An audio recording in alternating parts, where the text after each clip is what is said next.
উচ্চ মাধ্যমিকের মেধা তালিকায় স্থান করে নিয়ে সাড়া ফেলে দিল কালিয়াগঞ্জের এক পরিযায়ী শ্রমিকের কৃতি সন্তান প্রীতাম্বর বর্মন। উচ্চ মাধ্যমিকে 488 নাম্বার পেয়ে মেধা তালিকায় নবম স্থানে প্রীতাম্বর। তরঙ্গপুর নন্দকুমার হাই স্কুলের কলা বিভাগের ছাত্র প্রীতাম্বরের এই সাফল্য শিক্ষাক্ষেত্রে কালিয়াগঞ্জের নাম ফের একবার উজ্জ্বল করেছে। মোস্তাফানগর পঞ্চায়েতের অধীন ফেউর গ্রামে দরিদ্র পরিবারের ছাত্র প্রীতাম্বরের এই সাফল্যে খুশির হাওয়া বইছে তার শিক্ষা প্রতিষ্ঠানে।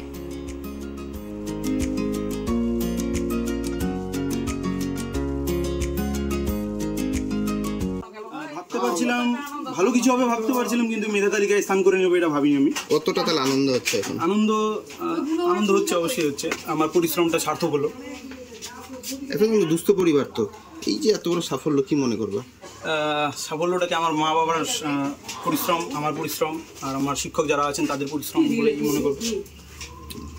মানে বলতাম বাচ্চাগুলাকে যে ভালো করে পড়াশোনা কর, যেন আমি কষ্ট করে পড়াশোনা করাচ্ছি যেন মূল্যটা মানে পাই, যেন তোদের জন্য আমাদেরও বাবা মায়ের নাম থাকে, বা সবাই বলে যে না পড়াশোনা করে, ওদের জন্য পরিশ্রম করে। আমি সবকিছু ওদের জন্য মানে সব ছেড়ে দিয়েছি, মানে ওদের মতন সময় মতন আমি বাড়িতে থাকি, আবার অন্যের ক্ষেতে কাজ করতে যাই। যখন ওদের সময় থাকে বা এদিকে সেদিকে যেতে হবে তখন আর কি কাজ কাম বাদ দিই, তখন ওদের পিছনে যাই।